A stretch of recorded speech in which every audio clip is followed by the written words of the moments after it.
Nunca olvidaré aquel día. Era nuestro 30º aniversario de boda, y yo había pasado toda la mañana preparando su plato favorito. Cordero asado con patatas al horno, exactamente como le gustaba. Había puesto la mesa con nuestro mantel de lino blanco, el que guardábamos para ocasiones especiales, y encendí las velas que había comprado en aquella tienda del centro que tanto me gustaba. Todo tenía que ser perfecto. 30 años juntos merecían una celebración, ¿verdad? Pero cuando Carlos llegó a casa esa noche, ni siquiera se quitó el abrigo. Se quedó de pie en el salón de nuestro piso, con las llaves aún en la mano, y me miró de una manera que jamás había visto antes. Fría, distante, como si fuera una desconocida. «Elena, tenemos que hablar», dijo, y algo en su voz me hizo sentir un escalofrío por la espalda. Me sequé las manos en el delantal y me acerqué a él, intentando sonreír, aunque el corazón ya me latía más rápido de lo normal. «¿Qué pasa, cariño? La cena está casi lista. He preparado tu... Quiero el divorcio», me interrumpió. Así, sin más. Las palabras cayeron como piedras en medio del salón. Me quedé helada, incapaz de procesar lo que acababa de oír. ¿El divorcio? ¿En nuestro aniversario? No podía ser verdad. Tenía que ser una broma de mal gusto. ¿Qué? ¿Qué has dicho? Apenas pude susurrar. Lo que has oído, Elena. Quiero el divorcio. Ya no soy feliz. Llevo tiempo sin serlo. Sentí como el suelo se abría bajo mis pies. 30 años de matrimonio. 30 años de levantar juntos una familia, de superar problemas, de construir una vida. Y me lo decía así, como quien anuncia que va a cambiar de trabajo. Pero, Carlos, balbuceé, intentando encontrar las palabras. ¿Por qué? ¿Qué he hecho mal? Podemos arreglarlo, lo que sea. No hay nada que arreglar, respondió con una frialdad que me partió el alma. Simplemente ya no funciona. Ya no te quiero como antes. Las lágrimas empezaron a rodar por mis mejillas sin que pudiera controlarlas. Mis manos temblaban mientras me aferraba al respaldo del sofá, necesitando algo sólido a lo que agarrarme porque sentía que todo mi mundo se desmoronaba. ¿Hay otra persona?», pregunté, aunque tenía miedo de la respuesta. Carlos desvió la mirada. Ese simple gesto me lo dijo todo. «Eso no importa ahora», dijo. «Lo importante es que esto se ha terminado. He hablado con un abogado. Los papeles llegarán la semana que viene». Y sin decir nada más, se dio la vuelta y se marchó. Así, sin mirar atrás, dejándome allí de pie con el delantal puesto, las velas encendidas y la cena preparada para celebrar un aniversario que se había convertido en la peor pesadilla de mi vida. Me dejé caer en el sofá y lloré como no había llorado nunca. Lloré por los años perdidos, por el futuro que había imaginado, por la humillación de ser abandonada precisamente ese día. ¿Cómo había podido hacerme esto? ¿Cómo había podido elegir precisamente nuestro aniversario para destruir todo lo que habíamos construido? Esa noche no pegué ojo. Me quedé en el sofá, envuelta en una manta, mirando las fotografías de nuestra boda que teníamos en la estantería. Éramos tan jóvenes entonces, tan llenos de esperanza y de ilusión. ¿Dónde se había quedado todo aquello? ¿Cuándo había dejado Carlos de quererme sin que yo me diera cuenta? Los 2 días siguientes fueron una tortura. Carlos no volvió a casa. Supuse que estaría con ella, con la otra mujer, celebrando su libertad mientras yo intentaba recoger los pedazos rotos de mi vida. Mis hijos, Pablo y Sandra, ya adultos y con sus propias familias, aún no sabían nada. No tenía fuerzas para contárselo. ¿Cómo les iba a decir que su padre nos había abandonado después de 30 años? Apenas comía, apenas dormía. Me pasaba las horas sentada en el sofá, reviviendo cada momento de nuestro matrimonio, buscando pistas, señales que me hubieran advertido de que esto iba a pasar. ¿Cómo había sido tan ciega? Y si pensáis que esto ya es duro, os aseguro que no habéis oído nada todavía, porque lo que pasó al tercer día cambió todo por completo. Si estáis ahí, escuchándome, no os vayáis ahora. Lo que viene a continuación os va a dejar sin palabras. Quedaos conmigo, porque esta historia apenas acaba de empezar. Era media mañana del tercer día cuando sonó el móvil. Yo estaba en la cocina, intentando obligarme a tomarme un café aunque el estómago se me cerraba. Vi en la pantalla que era Marta, la hermana de Carlos. Dudé un momento antes de contestar. No sabía si Carlos ya le habría contado lo del divorcio, y francamente no tenía ganas de dar explicaciones ni de recibir compasión. Pero algo me hizo descolgar. «¿Diga?», contesté, con la voz todavía ronca de tanto llorar. «¿Elena?». La voz de Marta sonaba extraña al otro lado del teléfono. «Gracias a Dios que contestas. Necesito hablar contigo urgentemente». «Marta, si es por lo del divorcio, ya...». «¿El divorcio?», me interrumpió, y pareció genuinamente sorprendida. «No, no es por eso. Bueno, en parte sí, pero...». «Elena, necesito verte. Ahora, ¿puedo ir a tu casa?». Había algo en su tono que me puso nerviosa. No era compasión ni lástima. Era urgencia, casi desesperación. «Claro, ven cuando quieras», respondí confundida. «Salgo ahora mismo. Estaré ahí en 20 minutos. Y Elena, no llames a Carlos. No le digas que he hablado contigo. Por favor». Colgó antes de que pudiera preguntarle nada más. Me quedé mirando el móvil, completamente desconcertada. ¿Qué estaba pasando? ¿Por qué Marta no quería que Carlos supiera que iba a verme? Los siguientes 20 minutos se me hicieron eternos. Intenté arreglarme un poco, lavarme la cara, peinarme, aunque sabía que tenía un aspecto horrible después de 3 días sin dormir apenas. Cuando sonó el timbre, prácticamente corrí a abrir. Marta estaba en el rellano, y lo primero que me impactó fue su aspecto. Parecía tan destrozada como yo. Tenía los ojos rojos, como si hubiera estado llorando, y las manos le temblaban visiblemente. «Pasa, pasa», le dije, haciéndome a un lado. Entró rápidamente y cerré la puerta. Nos quedamos las dos de pie en el recibidor, mirándonos. «Siéntate, por favor», le pedí, señalando el sofá. «¿Quieres un café? ¿Un té?». «No, no quiero nada», respondió, pero se sentó en el borde del sofá, retorciéndose las manos. «Elena, lo que voy a contarte va a destrozarte todavía más de lo que ya estás. Pero necesitas saberlo. Mereces saber la verdad». Mi corazón empezó a latir con fuerza. Me senté frente a ella, preparándome para lo peor. «¿La verdad sobre qué?», pregunté. «¿Sobre la otra mujer?». Ya me lo imaginaba, Marta. Cuando le pregunté si había alguien más, él...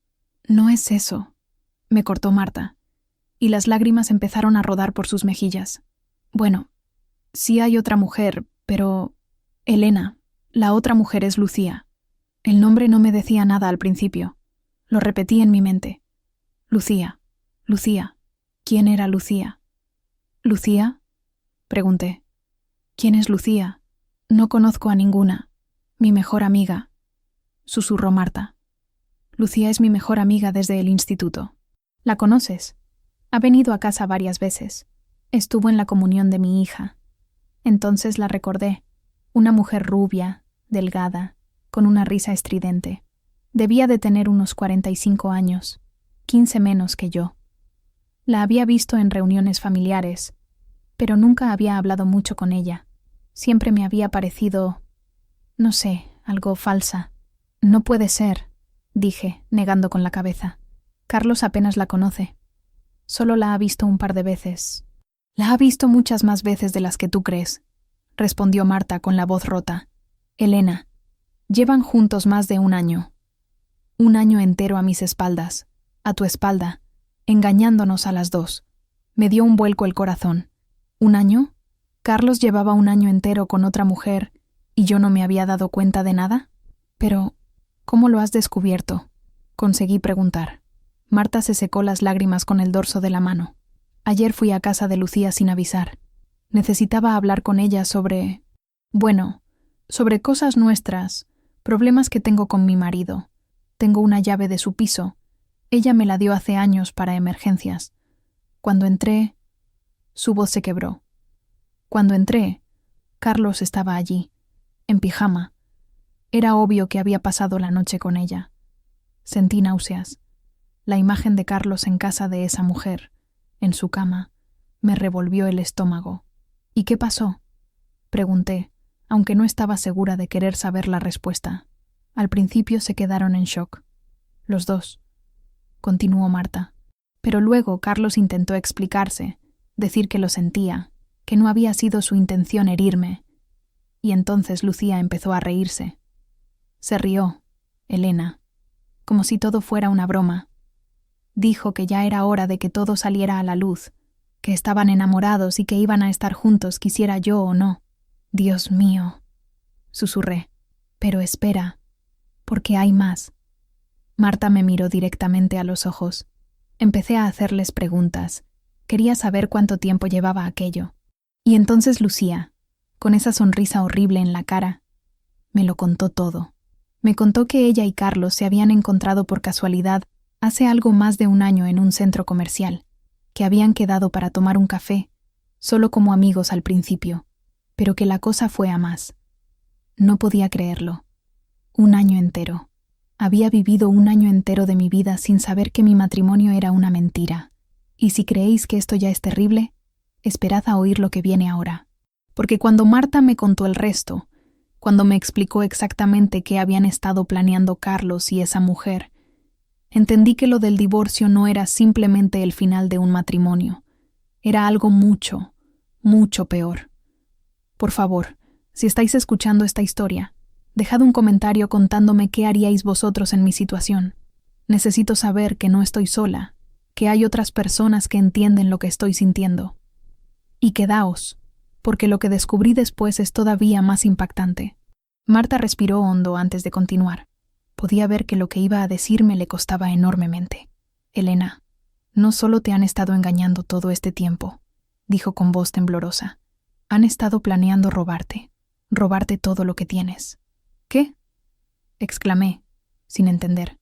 ¿De qué estás hablando? El piso, explicó Marta. Este piso en el que estamos ahora. Carlos le ha estado contando a Lucía que después del divorcio, él se va a quedar con todo. Que tú no tienes derecho a nada porque la casa está a su nombre. Porque él ha sido el que ha trabajado todos estos años y tú, solo, te has dedicado a cuidar de la familia. Sentí que la rabia empezaba a hervir en mi interior, mezclándose con el dolor y la humillación. ¿Y eso es legal?, pregunté. ¿Puede hacer eso? No, no puede, respondió Marta. Por eso he venido corriendo a verte. Elena, necesitas un abogado. Un buen abogado. Y necesitas uno ya, antes de que Carlos haga alguna maniobra para quedarse con todo. Pero yo no tengo dinero para un abogado, dije, sintiendo cómo el pánico empezaba a apoderarse de mí. Todo el dinero lo maneja Carlos. Yo ni siquiera tengo una cuenta bancaria propia. Él siempre decía que era más fácil tener todo junto, y yo como una tonta le hice caso. Lo sé. Marta puso su mano sobre la mía. Por eso he venido. Te voy a ayudar.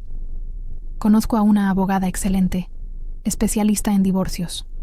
Se llama Carmen Ruiz. Yo voy a pagarla. No te preocupes por eso. Lo importante ahora es que te protejas. Las lágrimas volvieron a mis ojos, pero esta vez no eran solo de tristeza. También había gratitud. Marta, la hermana de Carlos, estaba eligiendo ponerse de mi lado. No puedo aceptar que pagues tú, empecé a decir. Claro que puedes, me interrumpió con firmeza. Carlos es mi hermano, pero lo que está haciendo está mal, muy mal. Y Lucía era mi mejor amiga. Las dos personas en las que más confiaba me han traicionado de la peor manera posible. Así que sí, voy a ayudarte. Y no quiero oír ni una palabra más sobre el dinero. Me eché a llorar, y Marta me abrazó. Nos quedamos así un buen rato, las dos llorando, las dos destrozadas por la traición de las personas que queríamos. Cuando finalmente nos separamos, me sequé las lágrimas e intenté recomponerme. ¿Qué más te contó Lucía?, pregunté. Necesito saberlo todo. Marta vaciló un momento. ¿Estás segura? Es duro, Elena. Estoy segura. Necesito saber a qué me enfrento. Marta asintió lentamente. Lucía me contó que ella y Carlos han estado planeando su futuro juntos, que después del divorcio, Carlos iba a vender este piso, y con ese dinero iban a comprarse una casa en la costa. Ya han estado mirando propiedades en Alicante. Me enseñó fotos en su móvil, como si estuviera presumiendo. La rabia que sentí en ese momento fue casi física. Me ardía el pecho. Sentía un calor sofocante que me subía por el cuello hasta la cara. Este piso dije con voz temblorosa. Este piso lo hemos pagado los dos. Yo he trabajado también. Durante años. Antes de que nacieran los niños. Y después dejé mi trabajo porque él me lo pidió. Porque decía que era mejor que alguien se quedara en casa cuidando de la familia. Pero seguí contribuyendo. Con el dinero que me daba mi madre. Con mis ahorros. Lo sé, dijo Marta. Y un buen abogado va a demostrar eso. Por eso es tan importante que vayas a ver a Carmen cuanto antes. Hoy mismo, si es posible. Asentí, sintiendo que por primera vez en 3 días tenía un propósito. Algo por lo que luchar. Hay algo más que necesitas saber, añadió Marta, con expresión grave. Cuando estaba allí, en casa de Lucía, oí a Carlos hablar por teléfono. No sé con quién, pero estaba diciendo algo sobre una cuenta bancaria. Algo sobre transferir dinero antes de que se iniciaran los trámites del divorcio. El corazón me dio un vuelco. ¿Crees que está escondiendo dinero? No lo sé, respondió Marta, pero me pareció muy sospechoso. Por eso es tan urgente que hables con la abogada. Si Carlos está moviendo dinero, hay que pararlo antes de que sea demasiado tarde. Miré a mi alrededor, a este piso que había sido mi hogar durante 20 años. Cada rincón tenía recuerdos. Ahí, en esa esquina, había estado el árbol de Navidad cada año. En esa pared, había marcas de altura de mis hijos cuando eran pequeños, ahora cubiertas con pintura nueva. En ese sofá, había acurrucado a Pablo cuando tuvo la varicela, y a Sandra cuando suspendió por primera vez un examen y lloró desconsolada. Este era mi hogar. Y ese hombre pretendía quitármelo para irse a vivir a la playa con su amante. Llama a Carmen, le pedí a Marta, con una determinación que no sabía que tenía. Llámala ahora. Quiero verla hoy mismo. Marta sonrió, y por primera vez desde que había llegado, vi un atisbo de esperanza en su rostro. Esa es mi Elena, dijo. La Elena fuerte que yo conozco. No dejes que Carlos te destroce. Lucha por lo que es tuyo. Sacó su móvil y marcó un número. Mientras hablaba con la abogada, yo me levanté y fui a la ventana. Miré hacia la calle, hacia la vida que continuaba ahí fuera ajena a mi dolor, a mi rabia, a mi desesperación. Durante 30 años había sido la esposa perfecta. Había cocinado, limpiado, cuidado de los niños, cuidado de Carlos. Había puesto sus necesidades por delante de las mías siempre. Cuando él quería invitar a sus amigos a cenar, yo organizaba la cena. Cuando él quería irse de vacaciones a un sitio que a mí no me gustaba, yo accedía. Cuando él decía que era mejor que yo dejara mi trabajo, yo lo dejé sin protestar, y así me lo había pagado. Con traición, con mentiras, con el intento de dejarme en la calle sin nada, pero no iba a permitirlo, no sin luchar. Ya está, dijo Marta, colgando el teléfono. Carmen puede recibirte esta tarde a las 5. Te he dado su dirección. Está en un despacho en el centro, cerca de la Gran Vía. Gracias, Marta, dije, volviendo a sentarme junto a ella. No sabes lo que significa para mí que hagas esto. Lo sé exactamente, respondió ella. Porque yo también he sido traicionada. Lucía no era solo mi amiga. Era como una hermana para mí. Le había contado todo, todas mis penas, todas mis alegrías. Y ella todo este tiempo estaba acostándose con mi hermano, planeando un futuro con él, riéndose de nosotras a nuestras espaldas. ¿Se lo has contado a tu marido?, le pregunté. Todavía no. No he sabido cómo. Javier siempre ha llevado bien a Carlos. Van juntos a ver el fútbol, juegan al pádel los domingos. No sé cómo va a reaccionar cuando sepa esto. Los hombres, dije con amargura, siempre se protegen entre ellos. No todos, respondió Marta con firmeza. Javier es un buen hombre. Cuando se entere de lo que Carlos te ha hecho, estoy segura de que va a ponerse de tu parte. Y mis hijos también. Natalia adoraba al tío Carlos, pero cuando sepa esto, se quedó callada un momento, y luego añadió, ¿has pensado en cómo se lo vas a contar a Pablo y a Sandra? Sentí que se me encogía el estómago. Mis hijos. Dios mío, mis pobres hijos. ¿Cómo iba a decirles que su padre nos había abandonado? ¿Cómo iba a explicarles que llevaba un año entero engañándome? ¿Que tenía planeado dejarnos sin nada? No lo sé, admití. Todavía no he sido capaz de llamarles. No sabía qué decir. Tienes que contárselo, dijo Marta con suavidad, antes de que se enteren por Carlos. Porque él va a contarles su versión, y puedes estar segura de que en su versión él va a ser el bueno y tú la mala. Sabía que tenía razón. Carlos era un maestro manipulando las situaciones. Siempre había sabido cómo presentar las cosas para quedar bien. Si yo no hablaba con mis hijos primero, él les iba a convencer de que yo era la culpable de que el matrimonio no funcionara, de que él se había visto obligado a buscar consuelo en otra mujer porque yo era una esposa horrible. Los llamaré esta noche, prometí, después de ver a la abogada. Marta se quedó conmigo hasta la hora de ir al despacho de Carmen. Me ayudó a ducharme, a arreglarme, a elegir ropa que me hiciera parecer fuerte y segura, aunque por dentro me sentía completamente destrozada. Me maquilló para disimular las ojeras y las marcas de las lágrimas.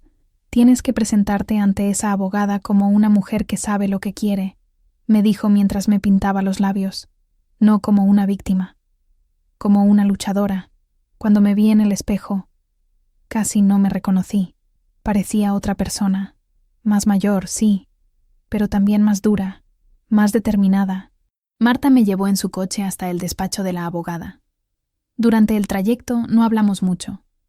Yo iba repasando en mi mente todo lo que quería contarle a Carmen, todos los detalles que podrían ser importantes. El despacho estaba en un edificio antiguo pero bien conservado, en una de esas calles del centro con árboles a ambos lados. Subimos en un ascensor viejo de esos con puertas de madera y metal y llegamos a la tercera planta. Carmen Ruiz nos recibió en persona. Era una mujer de unos 50 años, con el pelo corto y canoso, gafas de pasta y una mirada inteligente y perspicaz. Me estrechó la mano con firmeza y nos hizo pasar a su despacho. «Sentaos, por favor», dijo, señalando 2 sillas frente a un escritorio lleno de papeles y carpetas. Marta me ha contado por encima la situación. Elena, necesito que me lo cuentes todo desde el principio, con todos los detalles, por muy doloroso que sea. Y eso hice. Le conté sobre nuestro aniversario, sobre cómo Carlos me había pedido el divorcio, sobre la llamada de Marta 3 días después. Le hablé de Lucía, del año de engaños, de los planes de vender el piso. Le conté lo de la conversación telefónica sospechosa que Marta había oído, lo del dinero que Carlos podría estar escondiendo. Carmen iba tomando notas en un ordenador portátil, interrumpiéndome de vez en cuando para hacer preguntas específicas. ¿Cuándo habíamos comprado el piso? ¿A nombre de quién estaba? ¿Había trabajado yo después de casarnos? ¿Cuánto tiempo? ¿Había contribuido económicamente? Teníamos cuentas bancarias conjuntas. Respondía todo lo mejor que pude, aunque había muchas cosas que no sabía. Carlos siempre había manejado las finanzas. Yo solo tenía una tarjeta de crédito vinculada a su cuenta, pero ni siquiera sabía cuánto dinero había en esa cuenta. «Eso es un problema», dijo Carmen frunciendo el ceño. «Si no sabes qué dinero tenéis, no podemos reclamar tu parte. Necesito que averigües todo lo que puedas. ¿Tienes acceso al ordenador de Carlos? ¿A su correo electrónico?» «Sí», respondí. «Bueno, el ordenador está en casa, y yo sé la contraseña». Él nunca pensó que tendría que ocultarme nada. «Perfecto». Carmen se inclinó hacia adelante. «Elena, vas a tener que hacer algo que probablemente te va a incomodar, pero es necesario. Necesito que esta noche, o mañana como muy tarde, entres en ese ordenador y busques toda la información que puedas sobre vuestras finanzas. Extractos bancarios, inversiones, propiedades, seguros, planes de pensiones. Todo. ¿No es eso, no sé, ilegal?», pregunté insegura. «Sigues siendo su esposa», respondió Carmen. «Tienes derecho a conocer el estado económico del matrimonio. Y si Carlos está ocultando dinero, como sospechamos, necesitamos pruebas cuanto antes». Asentí, aunque la idea de espiar el ordenador de Carlos me hacía sentir incómoda. Pero tenía razón. Si él había estado planeando robarme, yo tenía derecho a defenderme. Y aquí quiero hacer una pausa para preguntaros algo. Si estáis escuchando esta historia y os está gustando, o si simplemente queréis saber cómo termina todo esto, por favor, dale al botón de me gusta. Me ayuda muchísimo a saber que hay gente interesada en mi historia. Y si conocéis a alguien que esté pasando por algo similar, Compartid este vídeo. Nunca sabemos quién puede necesitar oír que no está solo en esto. Carmen continuó explicándome los pasos a seguir. Primero, necesitábamos recopilar toda la información posible sobre nuestras finanzas. Después, presentaríamos la demanda de divorcio antes de que Carlos lo hiciera, para tener ventaja legal. Solicitaríamos medidas cautelares para que él no pudiera vender el piso ni vaciar las cuentas bancarias mientras durara el proceso. ¿Cuánto tiempo va a durar todo esto? Pregunté. Depende, respondió Carmen. Si Carlos acepta un acuerdo razonable, podría resolverse en 6 meses, 1 año. Pero si decide luchar, si contrata a un abogado agresivo y trata de dejarte sin nada, podría alargarse 2, 3 años. 2 o 3 años. Dios mío. 2 o 3 años de batalla legal, de enfrentamientos, de dolor. No te voy a mentir, Elena, continuó Carmen. Va a ser duro, muy duro, pero te prometo que voy a luchar por ti con todas mis fuerzas. Llevo 30 años dedicándome a esto, y he visto de todo. Hombres que intentan dejar a sus esposas en la calle después de décadas de matrimonio, que esconden dinero, que manipulan a los hijos. No voy a permitir que Carlos se salga con la suya. Sus palabras me dieron algo de consuelo. Por primera vez desde que Carlos me había pedido el divorcio, sentí que no estaba completamente sola, que tenía a alguien de mi lado. La reunión duró casi 2 horas. Cuando salimos del despacho, ya había oscurecido. Marta me llevó de vuelta a casa, y antes de dejarme me dio un abrazo largo y apretado. Todo va a salir bien, me susurró al oído. Eres más fuerte de lo que crees. Cuando entré en el piso vacío, la realidad me golpeó de nuevo. Estaba sola, completamente sola en esta casa que había sido mi hogar durante 20 años. Pero no tenía tiempo para hundirme. Tenía trabajo que hacer. Fui directamente al estudio donde Carlos tenía su ordenador. Era una habitación pequeña, con una estantería llena de libros sobre economía y empresa, y un escritorio de madera oscura. Encendí el ordenador, y tal como pensaba, no me pidió contraseña. Durante las siguientes 3 horas, rebusqué en cada carpeta, en cada archivo, y lo que encontré me dejó helada. Carlos no solo tenía nuestra cuenta corriente conjunta, tenía otras 3 cuentas a su nombre, cuentas de las que yo no sabía nada, y en esas cuentas había casi 200.000 euros, 200.000 euros que habían ido acumulándose durante años, dinero que según nuestro acuerdo matrimonial debería haber sido de los dos, pero que él había ido apartando en secreto. Encontré también correos electrónicos, docenas de correos entre él y Lucía, que empezaban hace más de 1 año, tal como Marta había dicho. Al principio eran inocentes, solo conversaciones sobre trabajo, sobre el tiempo, pero poco a poco fueron volviéndose más íntimos, más cariñosos. Y luego encontré los correos más recientes, de las últimas semanas. Carlos le escribía a Lucía sobre el divorcio, sobre cómo iba a deshacerse de mí. Esas fueron sus palabras exactas. Deshacerse de mí. Como si fuera basura. Le contaba que me iba a pedir el divorcio en nuestro aniversario, porque así sería más dramático y yo estaría más vulnerable. Había calculado cada detalle, cada movimiento, para asegurarse de que yo quedara lo más destrozada posible. Las lágrimas rodaban por mis mejillas mientras leía aquellos correos. ¿Cómo había podido ser tan cruel? ¿Cómo había podido planear mi destrucción con tanta frialdad? Pero seguí leyendo, porque necesitaba saber todo. Y entonces encontré algo que me heló la sangre. En un correo de hace 2 semanas, Carlos le escribía a Lucía: «Ya he hablado con Rodrigo. Dice que si conseguimos que Elena firme ciertos papeles antes del divorcio, podemos quedarnos con todo. El piso, los ahorros, todo. Ella es tan ingenua que ni siquiera se dará cuenta de lo que está firmando». Rodrigo. El nombre me sonaba. Era un amigo de Carlos, un abogado especializado en derecho mercantil. Así que Carlos ya tenía abogado, y no cualquier abogado. Un amigo que estaba dispuesto a ayudarle a estafarme. Imprimí todos esos correos. Copié los extractos bancarios en una memoria USB. Recopilé cada documento que pudiera ser útil. Y cuando terminé, eran casi las 2 de la madrugada. Me preparé una tila y me senté en el sofá, con todos esos papeles delante de mí. Tenía las pruebas. Tenía la evidencia de la traición de Carlos, de sus planes para robarme, de su crueldad calculada. Pero todavía me quedaba lo más difícil: llamar a mis hijos y contarles la verdad. Decidí que esperaría a la mañana siguiente. Necesitaba estar más calmada, más preparada. Pablo y Sandra merecían que se lo contara bien, con todo el cuidado del mundo. Esa noche dormí un poco mejor que las anteriores, no porque estuviera menos triste o menos dolida, sino porque ahora tenía un plan. Sabía lo que Carlos estaba tramando, y estaba preparada para detenerlo. A la mañana siguiente me desperté temprano.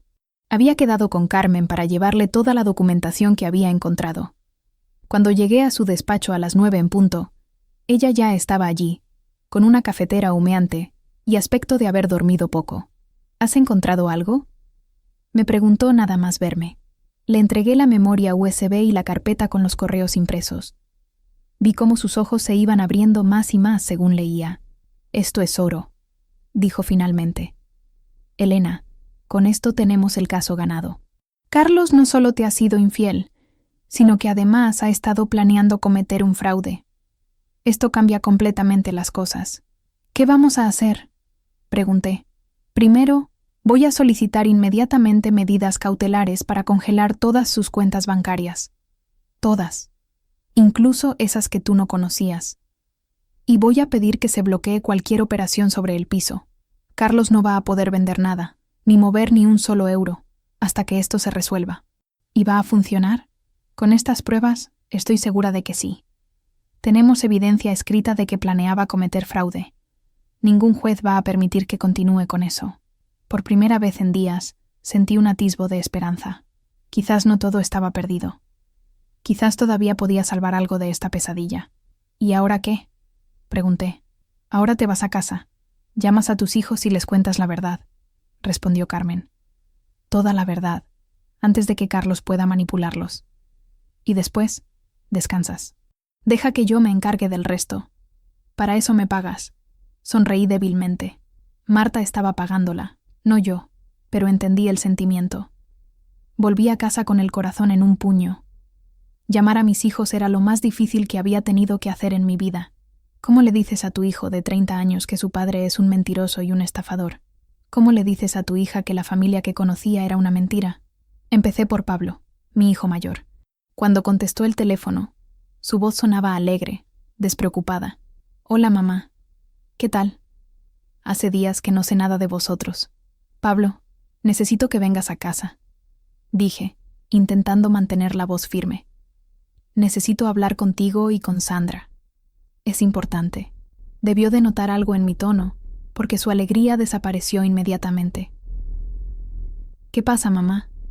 ¿Estáis bien, papá y tú?» «Ven a casa, por favor, y trae a Sandra. Os espero a las 6. Colgué antes de que pudiera hacer más preguntas. Luego llamé a Sandra y le dije lo mismo. Ella también intentó sonsacarme, pero me mantuve firme. Tenía que contárselo a los dos a la vez, cara a cara. Las horas hasta las 6 se me hicieron interminables. Preparé algo de comida, más por tener las manos ocupadas que porque tuviera hambre. Ordené el salón. Me cambié de ropa 3 veces. Cuando sonó el timbre, sentí que el corazón se me salía del pecho. Abrí la puerta, y ahí estaban mis 2 hijos, con caras de preocupación. Pablo, alto y moreno como su padre, con sus 32 años y esa barba que siempre me había parecido demasiado descuidada. Sandra, de 28, con mi pelo castaño y los ojos de Carlos, embarazada de 5 meses de su primer hijo. «Mamá, nos estás asustando», dijo Sandra nada más entrar. «¿Qué pasa? ¿Estás enferma?» «No, no estoy enferma», respondí, haciéndoles pasar. «Sentaos, por favor». Se sentaron en el sofá, uno al lado del otro, y me miraron expectantes. Yo me quedé de pie frente a ellos, sin saber muy bien cómo empezar. «Vuestro padre me ha pedido el divorcio», solté de golpe. El silencio que siguió fue ensordecedor. Vi cómo Sandra se llevaba una mano a la boca. Vi cómo Pablo se ponía pálido.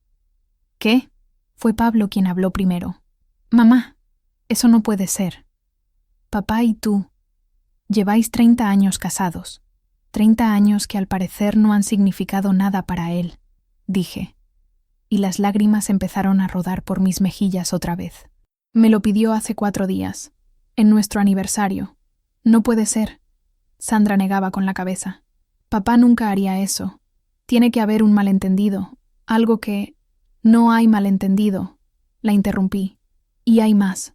Mucho más. Y necesito que lo escuchéis todo antes de que vuestro padre os cuente su versión. Y se lo conté todo. Les hablé de Lucía, de la aventura de un año. Les conté sobre los planes de Carlos para quedarse con todo, sobre el dinero oculto, sobre los correos que había encontrado.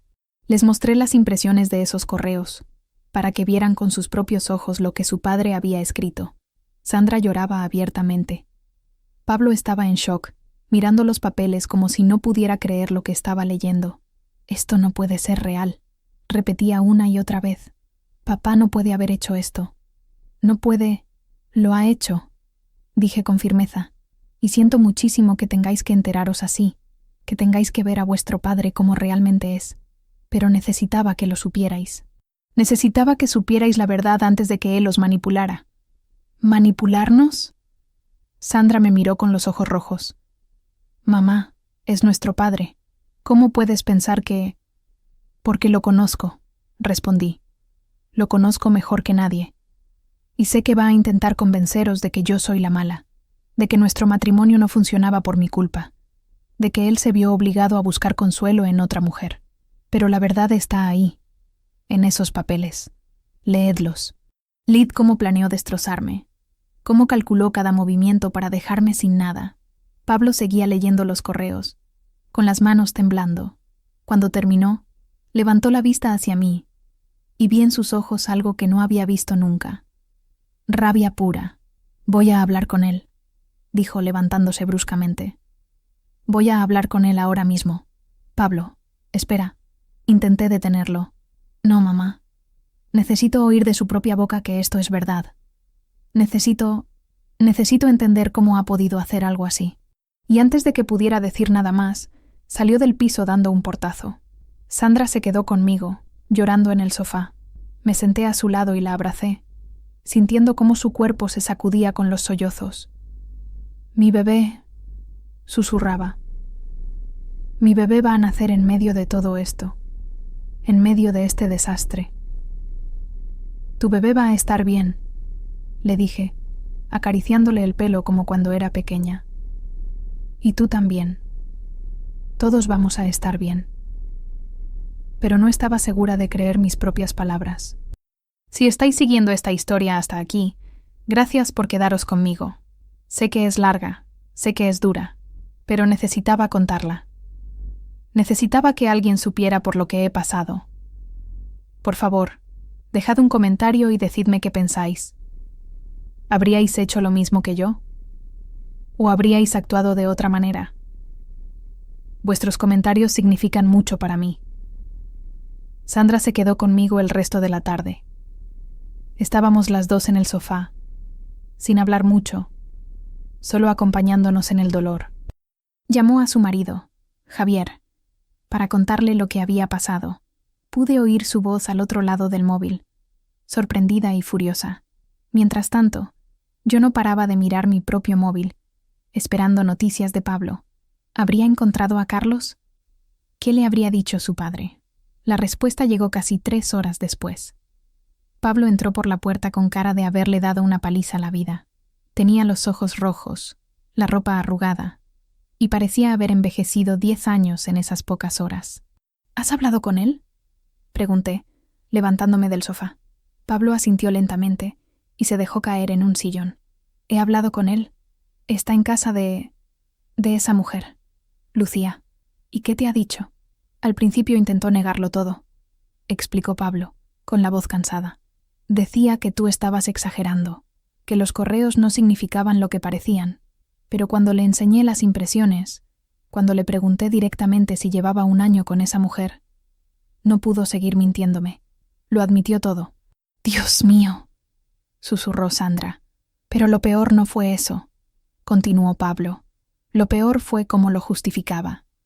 Decía que mamá y él ya no se querían, que el matrimonio estaba muerto hace años, que tenía derecho a ser feliz. ¿Y el dinero?», pregunté. «¿Y los planes para quedarse con todo? ¿También justificó eso?». Pablo me miró directamente a los ojos. Dijo que tú no habías trabajado en 20 años, que él había sido el único que había mantenido a la familia, que era justo que se quedara con la mayor parte. La indignación me dejó sin palabras. ¿No había trabajado? Cuidar de 2 hijos, mantener una casa, cocinar, limpiar, hacer la compra, llevar a los niños al colegio, a las actividades extraescolares, a las visitas médicas, organizar las fiestas de cumpleaños, las cenas con sus jefes, las reuniones familiares. ¿Nada de eso contaba como trabajo? Le dije que estaba loco, continuó Pablo. Le dije que tú habías trabajado más que nadie, que habías sacrificado tu carrera profesional para cuidar de nosotros, para que él pudiera centrarse en la suya, pero no quiso escucharme. Decía que yo no lo entendía, que cuando fuera mayor lo comprendería. ¿Y la estafa?, preguntó Sandra con voz temblorosa. ¿Le preguntaste sobre los planes para engañar a mamá con los papeles? Me dijo que eso era mentira, respondió Pablo, que el abogado solo le había aconsejado sobre cómo proteger sus intereses. Nada más. Pero yo he leído esos correos, mamá. Yo sé lo que decían. Y sé que está mintiendo. Se hizo un silencio pesado en el salón. Mis 2 hijos, que hacía apenas unas horas no sabían nada de todo esto, ahora tenían que procesar que su padre era un mentiroso, un infiel y potencialmente un estafador. ¿Qué vamos a hacer?, preguntó Sandra finalmente. Vamos a luchar, respondí, con más firmeza de la que sentía. Tengo una abogada, Carmen Ruiz. Es muy buena. Marta la está pagando. Ella está ayudándome con todo. Carmen ya está trabajando en conseguir medidas cautelares para que vuestro padre no pueda mover el dinero ni vender el piso. Bien, dijo Pablo. ¿Qué podemos hacer nosotros para ayudar? Por ahora nada, respondí. Solo estar ahí. Necesito saber que os tengo a mi lado, que no vais a dejar que vuestro padre os convenza de que yo soy la mala de esta historia. Nunca, dijo Sandra, levantándose para abrazarme. Mamá, pase lo que pase, estamos contigo. Siempre. Pablo se unió al abrazo, y los 3 nos quedamos así, aferrados los unos a los otros, intentando encontrar consuelo en medio del caos. Los días siguientes fueron un torbellino de actividad legal.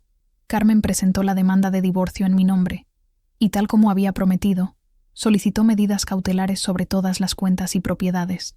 El juez las concedió casi inmediatamente cuando vio las pruebas de los planes de Carlos. Carlos, por supuesto, se puso furioso. Empezó a llamarme al móvil constantemente, dejando mensajes amenazantes. Decía que me iba a arrepentir de haberle declarado la guerra, que iba a asegurarse de que no consiguiera ni un euro, que les iba a decir a nuestros hijos la verdad sobre cómo era yo realmente. Pero yo ya no le tenía miedo. Había visto su verdadera cara, y sabía que todas sus amenazas eran solo eso. Amenazas vacías de un hombre que había perdido el control de la situación. Carmen me aconsejó que no respondiera a sus llamadas, que dejara que todo se manejara a través de los abogados. Y eso hice. Bloqueé su número y me centré en reconstruir mi vida. Fue entonces cuando me llegó la noticia más sorprendente de todas. Marta me llamó una mañana, con la voz entrecortada de emoción. «Elena, no vas a creer lo que acaba de pasar», dijo nada más descolgar yo. «¿Qué?», pregunté con el corazón acelerado. «¿Qué ha pasado?». «Lucía ha dejado a Carlos». Me quedé en silencio, procesando lo que acababa de oír. «¿Qué?». «Lo que oyes», continuó Marta. Al parecer, cuando Carlos se quedó sin acceso al dinero, cuando se dio cuenta de que no iba a poder vender el piso, ni quedarse con todo como había planeado, Lucía decidió que ya no le interesaba. Lo ha echado de su casa. Él está viviendo ahora en un hotel barato. No pude evitar una carcajada amarga. Así que esa era la gran historia de amor de Carlos y Lucía. Una aventura basada en mentiras y dinero.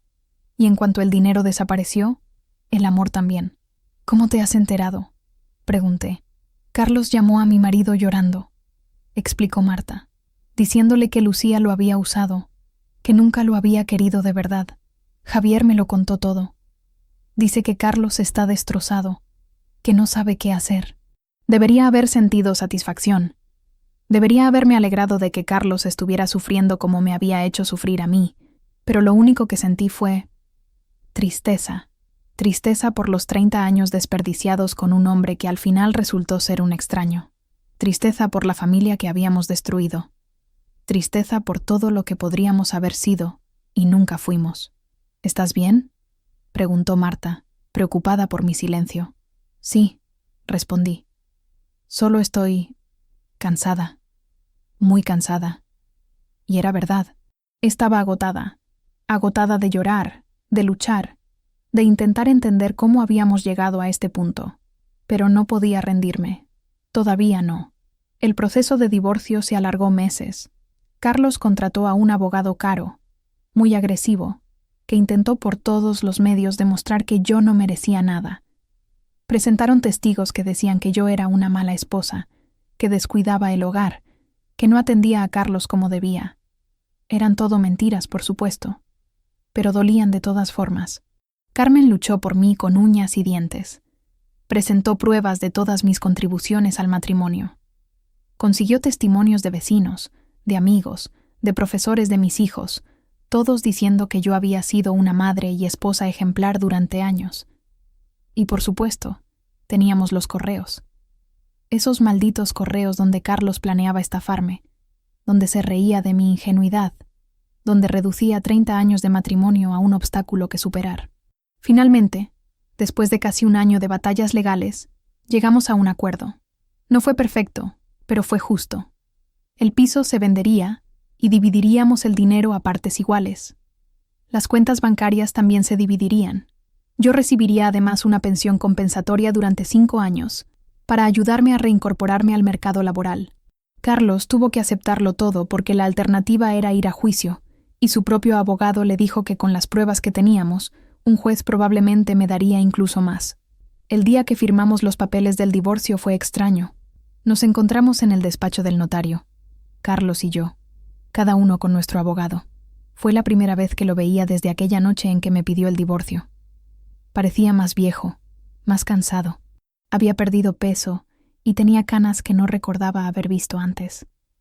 Por un momento, solo un momento, sentí lástima por él, pero luego recordé sus palabras en esos correos. Recordé cómo había planeado destrozarme, y la lástima desapareció. Firmamos los papeles en silencio. Ni siquiera nos miramos. Y cuando terminamos, me levanté y salí del despacho sin decir palabra. Afuera me esperaban Marta, Pablo y Sandra. Mi nueva familia, las personas que realmente me querían y me apoyaban. ¿Cómo te sientes?, me preguntó Sandra, cogiendo mi mano. Libre, respondí, y me sorprendió darme cuenta de que era verdad. Por primera vez en mucho tiempo, me siento libre. Y lo era, libre del peso de un matrimonio muerto, libre de las mentiras y la traición, libre para empezar de nuevo. Los meses siguientes fueron de reconstrucción. Vendimos el piso, y con mi parte compré un apartamento más pequeño pero acogedor, en un barrio que siempre me había gustado. Era mío, solo mío, y eso lo hacía perfecto. Empecé a buscar trabajo, algo que no había hecho en 20 años. Fue difícil. Muchas empresas me rechazaban por mi edad, por mi falta de experiencia reciente. Pero finalmente encontré un puesto como administrativa en una pequeña empresa de diseño. El sueldo no era gran cosa, pero era un comienzo. Y lo más importante, volví a encontrarme a mí misma, la Elena que había sido antes de casarme, antes de convertirme en la esposa de Carlos. Empecé a ir al gimnasio, a quedar con amigas que había descuidado durante años. Me apunté a clases de pintura, algo que siempre me había gustado pero que nunca había tenido tiempo de hacer. Sandra dio a luz a un precioso niño al que llamó Marcos. Cuando lo tuve en brazos por primera vez, sentí que a pesar de todo el dolor, la vida seguía adelante. Había cosas hermosas esperándome. Pablo conoció a una mujer maravillosa, una profesora llamada Ana. La primera vez que me la presentó, vi en sus ojos el mismo amor sincero que yo había creído ver en los de Carlos 30 años atrás. Pero esta vez era real, esta vez era verdadero. En cuanto a Carlos, supe por los niños que seguía solo. Lucía, por supuesto, había desaparecido de su vida en cuanto se quedó sin dinero. Intentó volver, según me contó Marta, pero Carlos había aprendido la lección. No la quería de vuelta. También intentó volver conmigo. 6 meses después del divorcio, me llamó. Fue la primera vez que hablábamos desde aquel día en el notario. Elena, dijo con voz temblorosa, necesito verte. Necesito hablar contigo. No tenemos nada de qué hablar, Carlos. Respondí, sorprendida de lo firme que sonaba mi voz. Por favor. Solo 10 minutos. Te lo ruego. No sé por qué acepté. Quizás por curiosidad. Quizás por necesitar un cierre definitivo. Quedamos en una cafetería cerca de mi nuevo apartamento. Cuando llegó, casi no lo reconocí. Parecía haber envejecido 10 años en esos meses. Tenía bolsas bajo los ojos, la ropa arrugada y un aire de derrota que nunca le había visto. Nos sentamos frente a frente, con sendas tazas de café entre nosotros que ninguno de los dos tocó. Cometí un error, empezó a decir. El peor error de mi vida. Lo sé ahora. Perderte a ti. Perder a nuestra familia. No vale la pena nada de lo que pensé que quería. Carlos. Déjame terminar, me interrumpió. Sé que no tengo derecho a pedirte nada. Sé que te traicioné de la peor manera posible. Pero, ¿hay alguna posibilidad de que pudiéramos intentarlo otra vez? Empezar de cero, hacer las cosas bien esta vez. Lo miré durante un largo momento. Este hombre con el que había compartido 30 años de mi vida, con el que había criado 2 hijos, con el que había soñado envejecer, y me di cuenta de que no sentía nada. Ni amor, ni odio, ni siquiera lástima. Solo indiferencia. No, Carlos, dije suavemente pero con firmeza. No hay ninguna posibilidad. Lo que teníamos murió el día que me pediste el divorcio, el día que elegiste a otra mujer, el día que planeaste robarme, el día que calculaste fríamente cómo destrozarme. Ese día mataste cualquier amor que pudiera haber quedado. Pero no hay peros, lo interrumpí. Necesito que entiendas algo. Tú no cometiste un error. Cometiste cientos de errores, durante meses. Cada vez que te acostaste con Lucía, cada vez que planeaste cómo quitarme todo lo que teníamos, cada vez que le enviaste un correo riéndote de mi ingenuidad. Esas no fueron equivocaciones. Fueron decisiones conscientes. Lo siento, susurró, con lágrimas en los ojos. Lo siento tanto. Lo sé, respondí. Pero eso no cambia nada. Tú elegiste tu camino, Carlos. Ahora tienes que vivir con las consecuencias. Me levanté, dejando el café sin tocar. Adiós, Carlos. Te deseo suerte. De verdad. Pero mi vida ya no incluye espacio para ti. Y salí de la cafetería sin mirar atrás. Si habéis llegado hasta aquí, gracias. Gracias por escuchar mi historia, por acompañarme en este viaje. Si os ha servido de algo, si os ha ayudado a sentiros menos solos en vuestras propias batallas, entonces ha valido la pena contarla. Ha pasado 1 año desde ese encuentro en la cafetería. 1 año desde que le dije adiós definitivamente a Carlos y a todo lo que representaba. Este año ha sido de transformación, de redescubrimiento, de sanación. He continuado con mi trabajo en la empresa de diseño. De hecho, hace 3 meses me ascendieron a coordinadora administrativa. No es un gran puesto, ni un gran sueldo, pero es mío. Lo he conseguido por mi propio esfuerzo, por mi capacidad, no por ser la esposa de nadie. Mis clases de pintura se han convertido en mi refugio. Descubrí que tengo cierto talento para los paisajes. Incluso vendí 2 cuadros en una exposición local. El dinero no era mucho, pero la satisfacción de saber que alguien había pagado por algo que yo había creado, eso no tiene precio. Marcos, mi nieto, ya tiene 1 año y está dando sus primeros pasos. Cada vez que lo veo, cada vez que me llama Yaya, con esa vocecita, siento que mi corazón se llena de una alegría que pensé que nunca volvería a sentir. Pablo se casó con Ana hace 2 meses. Fue una boda pequeña, íntima, llena de amor verdadero. Cuando vi a mi hijo mirando a su esposa con esos ojos llenos de adoración, pensé, así es como debe ser. Así es como debería haber sido siempre. Carlos no fue invitado a la boda. Fue decisión de Pablo, no mía. Mi hijo todavía no ha perdonado a su padre por lo que nos hizo.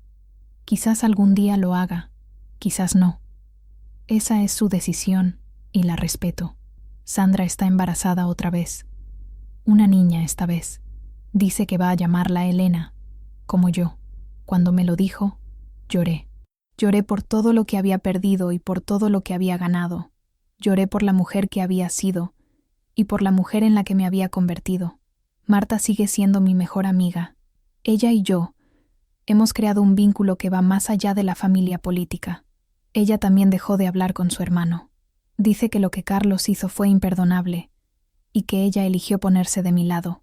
A veces, en las noches tranquilas en mi apartamento, pienso en todo lo que pasó.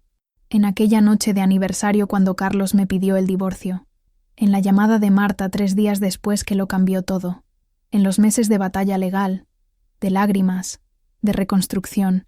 Y me doy cuenta de algo. Carlos me hizo un favor. Sé que suena extraño. Después de todo lo que me hizo pasar, después del dolor y la humillación, ¿cómo puedo decir que me hizo un favor? Pero es que es la verdad.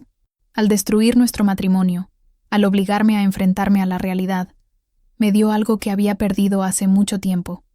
Mi independencia, mi fuerza, mi yo verdadero. Durante 30 años me definí por mi rol como esposa de Carlos. Era la señora de Martínez. Era la madre de Pablo y Sandra. Era la que organizaba las cenas, la que tenía la casa impecable, la que sonreía en las fotografías familiares. Pero ¿quién era Elena?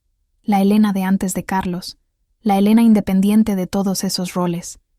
Esa Elena se había perdido en algún momento del camino, y ahora la he recuperado. No voy a mentir y decir que todo es perfecto. Hay días malos, días en los que me siento sola, en los que echo de menos tener a alguien con quien compartir mi vida, días en los que veo a parejas mayores paseando de la mano y siento una punzada de envidia, pero esos días son cada vez menos frecuentes, porque he aprendido algo fundamental. Es mejor estar sola que mal acompañada. Es mejor tener paz en soledad que vivir en una mentira. Hace unos meses hice algo que nunca pensé que haría.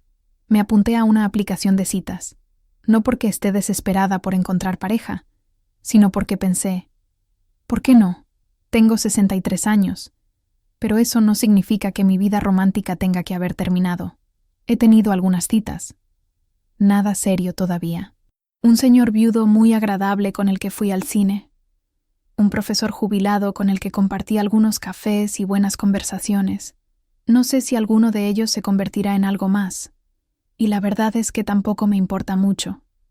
Lo importante es que estoy abierta a las posibilidades, que no he cerrado mi corazón por lo que Carlos me hizo, y eso, creo, es la verdadera victoria. He aprendido también a perdonar. No a Carlos, no todavía, quizás nunca, pero a mí misma. Me he perdonado por no haberme dado cuenta antes de lo que estaba pasando. Me he perdonado por todas las señales que no vi, por la ingenuidad que me convirtió en víctima fácil de sus planes. Durante mucho tiempo me culpé a mí misma. Pensaba, ¿cómo pude ser tan ciega? ¿Cómo no me di cuenta de que llevaba un año entero engañándome? Pero ahora entiendo que no fue mi culpa. Yo confié en mi marido, como debe ser en un matrimonio. El que traicionó esa confianza fue él, no yo. Si estáis escuchando esto y estáis pasando por algo similar, quiero que sepáis algo. Quiero que entendáis que no estáis solos, que el dolor que sentís ahora, por insoportable que parezca, pasará, que podéis reconstruir vuestra vida, que podéis ser felices otra vez. Pero para eso tenéis que ser fuertes, tenéis que luchar. No podéis dejaros aplastar por la traición, por la injusticia. Tenéis que levantaros, una y otra vez, hasta que finalmente podáis manteneros en pie. Buscad ayuda. Hablad con amigos, con familia. Encontrad un buen abogado que luche por vuestros derechos.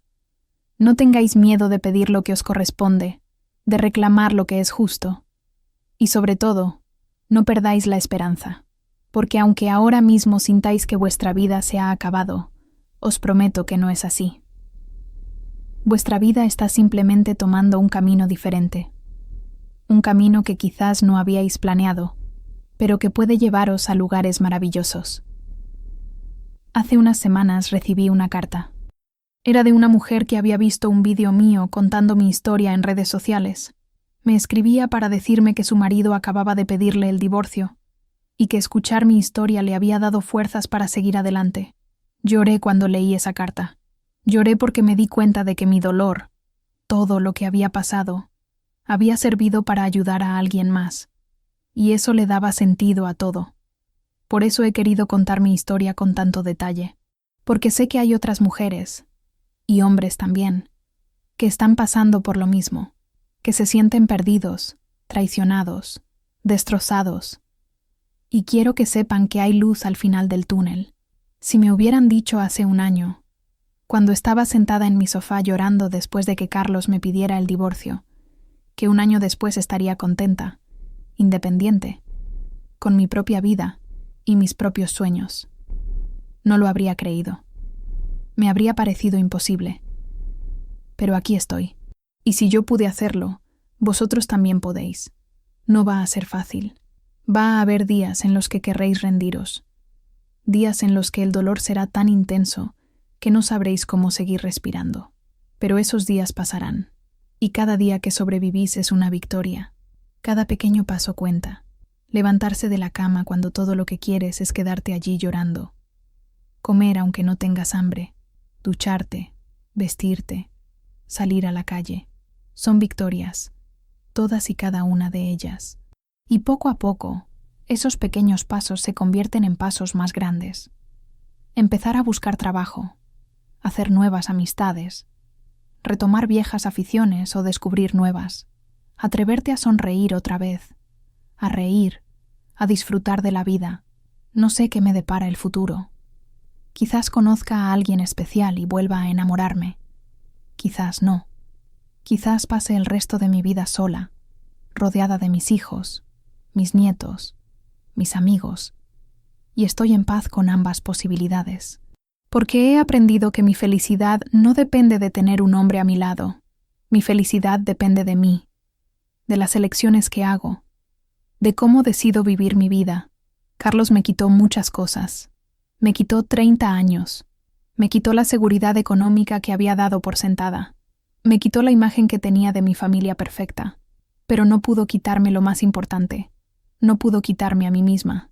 Y eso es algo que he prometido no volver a perder nunca. Nunca más voy a definirme por mi relación con otra persona.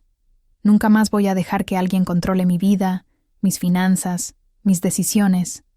Soy Elena. Tengo 63 años. Soy madre, abuela, trabajadora, artista, amiga.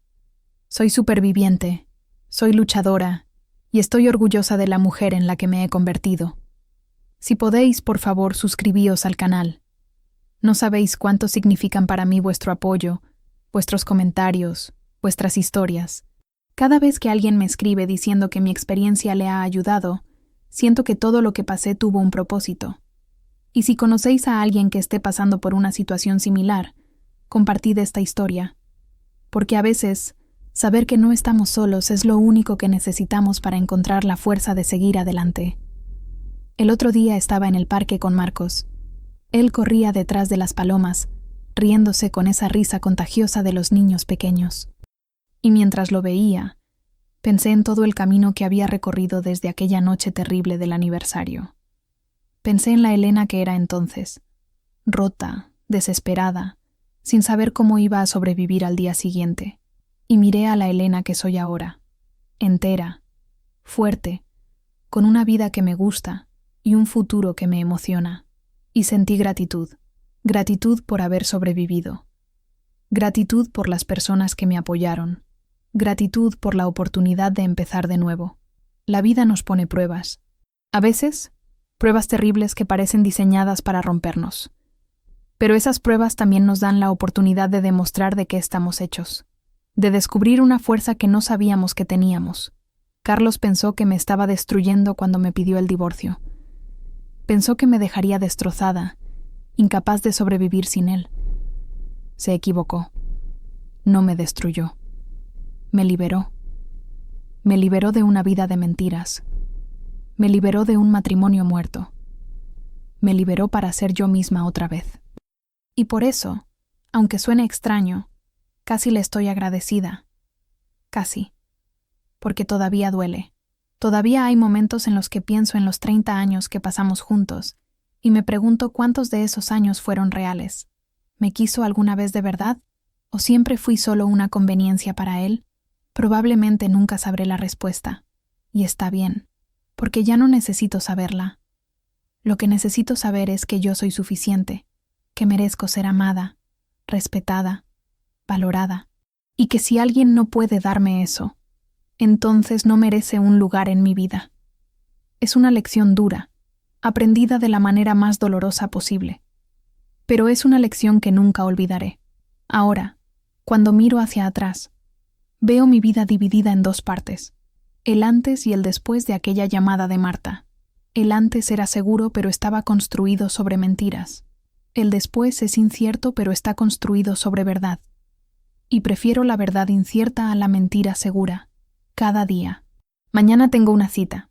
El profesor jubilado del que os hablé, Antonio, me ha invitado a una exposición de arte. Dice que le gustaría conocer mi opinión sobre las obras, ya que ahora pinto. No sé si de esto saldrá algo. Quizás sí, quizás no. Pero voy a ir con el corazón abierto, sin expectativas, solo dispuesta a disfrutar del momento. Porque eso es otra cosa que he aprendido. A vivir el presente. Durante años viví preocupándome por el futuro, por mantener a mi familia unida, por asegurarme de que todo fuera perfecto. Y al final, nada de eso importó. El futuro que había imaginado se desmoronó de todas formas. Así que ahora vivo el hoy. Disfruto de cada pequeño momento. Una taza de café por la mañana. Una conversación con una amiga. La risa de mi nieto. El olor de la pintura fresca en mis cuadros. Son pequeñas cosas, pero son mías. Y son reales. Y eso es suficiente. Más que suficiente. Gracias por escuchar mi historia hasta el final. Gracias por vuestro tiempo, vuestra paciencia, vuestro apoyo. Si queréis, dejad un comentario contándome vuestras propias experiencias. Me encantaría saber de vosotros, saber que no estoy sola en esto. Y recordad, no importa lo oscuro que parezca el túnel ahora mismo, hay luz al final. Solo tenéis que seguir caminando, un paso a la vez. Yo lo hice, y vosotros también podéis. Esta es mi historia. La historia de cómo mi marido me pidió el divorcio en nuestro aniversario, de cómo 3 días después su hermana me llamó y cambió todo, de cómo caí, me levanté y aprendí a volar por mi cuenta. No es una historia con un final de cuento de hadas, pero es mi historia, y estoy orgullosa de ella. Estoy orgullosa de haberla sobrevivido, y estoy emocionada por ver qué viene después, porque mi vida no ha terminado. En muchos sentidos, apenas está empezando, y esta vez la voy a vivir a mi manera. En mis propios términos, con mi propia voz. Soy Elena, y esta es mi historia.